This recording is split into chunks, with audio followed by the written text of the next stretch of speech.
میں شرک جو ہے یہ تمہارا صرف خوف کی بنیاد پر ہے کہ اگر ستارے کی پوجا نہ کی گئی تو اس ستارے کے نحس نحوست والے اثرات جو ہیں وہ مجھ پر آ جائیں گے۔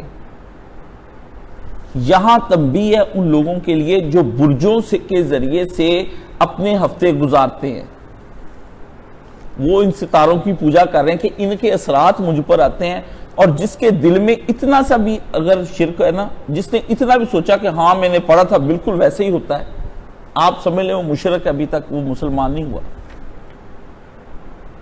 نبی پاک نے کہا تھا یہ میری امت کا سب سے برا شرک ہے جو کم ہی جاتا ہوا مجھے محسوس ہوتا ہے، جس میں یہ بھی ہوگا کہ ستارے دیکھ کر کہیں گے یہ ستارہ ادھر کو چلا گیا، ادھر کہ اب بارش ہوگی، ستاروں پر یقین رکھیں گے۔ ابراہیم علیہ السلام نے آپ کا یہ ہفتہ سارا کیسا گزرے گا تباہی پھیر دی اس کے اوپر، 12 برج آپ کے الٹ دیے۔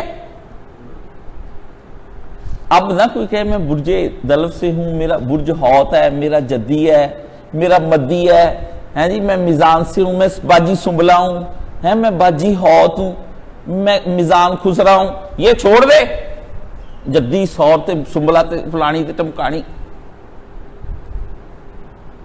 جو متغیر ہو رہا ہے وہ تیری زندگی کو کیسے بدل سکتا ہے؟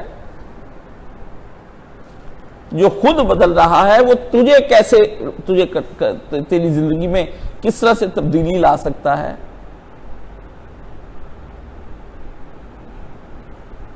ستارہ میری تقدیر کی کیا خبر دے گا؟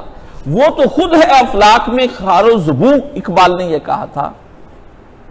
اقبال نے علم النجوم کا رد کیا، اسے کہا ستارہ میری تقدیر کے بارے میں کیا بتائے گا، وہ تو خود خلا کے اندر ذلیل و خوار ہو رہا ہے، گھوم کے ادھر جا رہا ہے، دیکھ رہا کدھر میں کتھے جاواں، منجی کتھے ڈاواں، جدہ تو ذلیل ہو رہا ہے وہ ذلیل ہو رہا۔ ستارہ میری تقدیر کی کیا خبر دے گا، وہ تو خود ہے افلاک میں، تو زمین پہ ہو رہا ہے وہ آسمان پہ ذلیل و خوار و زبوں۔